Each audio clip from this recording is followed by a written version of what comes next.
No teda, proměny. No, jestli něčeho lituju, tak to jsou ty 3 sesterci, které se vyměnil za tenhle brak. No, co na plot? Římané sice možná vládnou celému známému světu od Britských ostrovů až po Nilské katarakty, ale co se týče literatury, tak to se nám Čechům rozhodně nevyrovnaje. No což, to aspoň trošku vyjde, ale vzhledem k tomu, že dneska něco se píše každý polobarbat v provincii, já jsem docela rád, že můj přítel Lucius Flavius Capito, který je odteden u pretoriánské kohorty, tímto postižen není. Bude to vlastně totiž docela jednoduché. Nikomu pro srandu. Ale to máš to trošině, přítel, jak je to možné? Co pak může v našem světě něco rozčilit? Svobodníka Areova, služebníka Martova a naprobité Achillea? Hele, dnes si těch fórů, nebo to tu brzo prosté večů nebude. Radši mi dali něco k pití. A předtím tě upozorňuji, že jestli nemáš falenské víno, tak si v těžkým průseru. Falenské víno. Tomu teda říkám pořádná změna poměru. Jeho otec, hrubý, neotesaný germánský válečník, sloužící v gardě císaře Nerona. A jeho syn teď, podívejte na něj, falenské víno. Díky vojenské službě mého otce jsem já teď římský občan. A nejen prostý a bídný propuštěnec jako si ty, víš? Ale no tak, zase to zase tolik neřekl. A proč jsem tam vlastně vpadl na tu Emilianus do Kartága? Ani se mě neptej. O těchto věcech je teď otevřeně mluvit poměrně nebezpečné. Nebezpečné, takže náš pán a Bůh zase něco provede. Nemusí se bát mluvit přítel, i tu kromě nás dvou nikdo není. No, řeknu ti. Nevím, jak dlouho se ještě Domicianus udrží na trůně. Ty popravy, všude udavači. Musíš si dávat pozor na houbu, ať seš kdekoliv. Dokonce i u nás pretoriánské kohorty jsou práskači. Teďka popravím jednoho centuriona, protože si dělal srandu z našeho prefekta, že pleše. No a Cezar to vzal na sebe, že ho je vztahovačný. Když jde o jeho plešku, tak... A proč ty se provedl, tak rozněval tebe? Ale... Dneska pořádal večeři, já jsem měl službu. No, už jsem samozřejmě tady, protože známo, ten suchar nikdy nedělá pořádnou pitku do noci a po večeři se neprocházet do zahrady. No každopádně, jak já tam stojím, vedle něho, tak on poháčel, se na mě podíval, když zamžoural očima, jenom to čučí. A povídá, že prej moje vlasy jsou jako sníh politý moštem. No, ale taky mohli se politý něčím podstatně horší. No, to už bychom asi měli zase republiku, víš, kdyby to řekl. Hele, já si stejně myslím, že tohle celé docela reklamace. Víš, takový Gaius, přesínaný Caligula, ten pretorián prováděl v podstatě horší věci. A nejenom jim.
Všechny zbrdelý bůh, jak tohleto tribun Chéra mohl vydržet. Však to taky nevydržel. Pátem roce vlády Kalibou zavraždil. No, každopádně, co se říká, tak šílenství postupovalo celou jejich rodinou. Už božský Augustus býval v mládí dost často krutý. A třeba takový Tiberius, Kalibův strýc a předchůdce. O tom se povídali všemožné historky, zvláště z doby, kdy si uzavřel ve svém paláci na Capri. Obkopoval se tam prý všelijakými zvrhlíky. Možná začíná mít našeho plešatného boha Domiciána docela rád. Slyšel jsi o tom, že zakázal vyrábět pleštence? To se člověku tak nějak žije bezpečněji. Každopádně, teďka se zabývá tím, že píše spis o pěstování vlasů. Nevím teda, k čemu to bude, vzhledem k tomu císařskému fóru, co si založil na hlavě. Ale pokaždé, jak něco píše, tak to si všichni oddychneme. Protože to v jeho pokojích nesmí být ani moucha. Skutečně? No ne, on totiž ty mouchy nabodává na pisátko, víš? Každopádně, jak jsi dřív o tom mluvil, o tom Kalikulovi, po něm to teda vzal Claudius, jeho strýc. Počkej, snad jsem k tobě nepovedl zájem o řemeslo Herodotovo. Herodotos. Jo, to je ten syrakuský řek, co má bordel na Aspirinu, ne? Ježišmarja, ne, tím si prosím tě, netrápí. Ale nahoru se tím trápí. Minule, tam v země za Syřanku vymámil 2 sesterci. 2 sesterci za Syřanku, chápeš to? Přitom Edith Kamenofel, co má podniku Fora Boaria, tak se prodávali prasata. Ale prosím, co jsi to chtěl vědět o tom Claudiovi? Jo, já tohle. No, jemu taky tak trochu šploukalo v amfoře, co? No, jak se to vezme, ale on se vždy velmi zajímal o vědu umění a byl v tom docela zběhlý, ale jeho rodina vždycky velmi pohrdala a všichni tak všeobecně měli za docela svadomyslného. Ale totiž, on se za své vlády nechával docela ovlivňovat, a to hlavně svými manželkami a taky propuštěnci. Mezi nimi hlavně Narcisem a Paladem.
Jeho syn Britannicus jsem zemřel chvíli po něm, toho zase nechal otrávit nerad.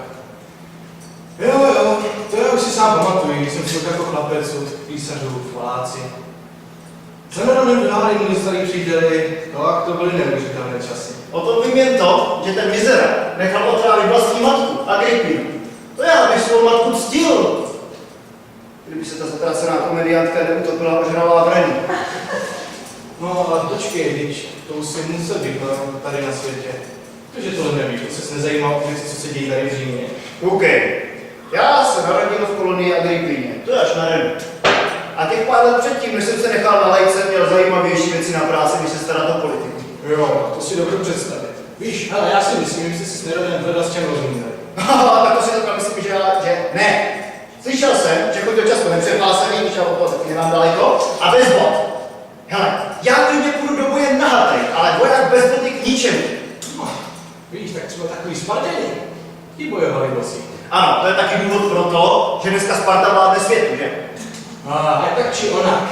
Nero alespoň naši kulturní nadřazenost řeckou poněkud uznával. Taky se ostatně ve všem možném účastnil všech her a taky soutěží.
Ten už teďka nestojí, stával tam, je teďka ve Sposencu amfiteátr. No ale počkej, to není všechno. Neron mě také velmi v oblibě nechal popravovat římské senátory jezdce a zabavoval jejich majetek, aby potom díky tomu uživil svůj posloupášný život. No, bylo to s ním velmi těžké. Každopádně, víš, co ten vědec ještě provedl? Nechal dostat vysoký všech bohů a penátů. To si děláš srandu, tomu prošlo. Jo, tomu taky prošlo. Jo, a ten velký požár tady v Římě. Pamatuješ? Jo. No, tak ten údajně měl založit on. A víš, co dělal, když si koukal do těch plamenů? Ne. Zpíval o Troji. Perfektně, to jsou ty řecký bohorec. Hele, já jsem slyšel o tom, že žil s nějakým, vykleštěným mladíkem a dokonce z něho udělal svou manželku. To je taky pravda. Jo, taky. No, já jsem taky slyšel o tom, že se říkalo po Římě, že je škoda, že takovou manželku neměl jeho otec. Na tom taky něco bude. No, každopádně ani jeho bruzovláda netrvala věčně. A celkově totiž potom ke konci tak pro nás sledovali noční bory o lidech, které zavraždil. A moc dobře věděl, že Irinie hodně pomsty jsou v patách.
musel uprchnout z Říma, protože ho chtěl rozbořenina flinčovat a na uprchu spát ve Vešu. O tom už jsem něco slyšel. Ty študu, ne? No, ty si. To je od nás, zajímá mě. No, každopádně potom, co byl Nero zavražděn, tak to byl děsnej šurbe, v tom se vůbec orientuju. A to jsi to zhrnul celkem pěkně. Víš, on se rychle po sobě na strumu vystřídali Galba, Otto a Vitellius, který potom porazil a vyhnal vlastně Vespasianus. Ten byl ještě za Nerona, se z exilu navrácen a potlačil velké poslání Judej. Tam potom, vlastně, když Nero zemřel, tak ho jeho lidi provali císařem. On tam nechal svého velvyschopného syna Tita, aby to povstání dokončil, vlastně to potlačení, a spěchal sám do Říma, aby se tak dohromady. Já nevím, já jsem za Vespasiána šel teprve v Orlu, jsem se nechal nalejt. A do pretoriánský gardy jsem se dostal teprve za Tita. Takže já si Vespasiána přímo nepamatuju, ale jako slyšel jsem, že ten starý Paprika nebyl špatný císař. Ve výsledku ani moc ne. Jako měl taky svoje takové muchy, ale tyhle byly spíše úsměvné.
každopádně zvědav, jak dlouho si náš pán a Bůh na trůnu ještě udrží.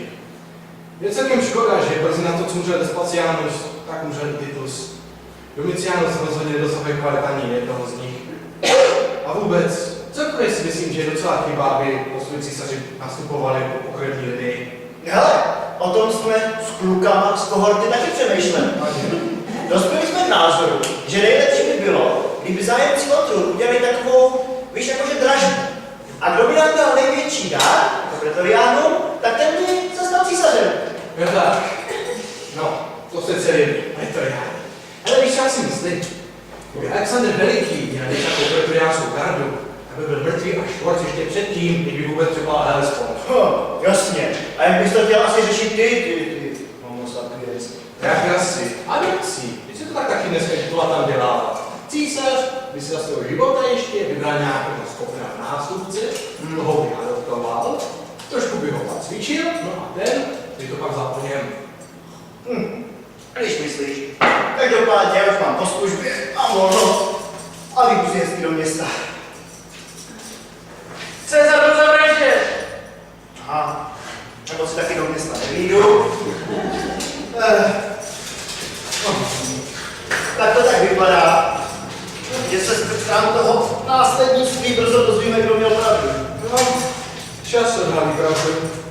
To je moc hezky řečeno. Seneka. Dáme to, těší mě.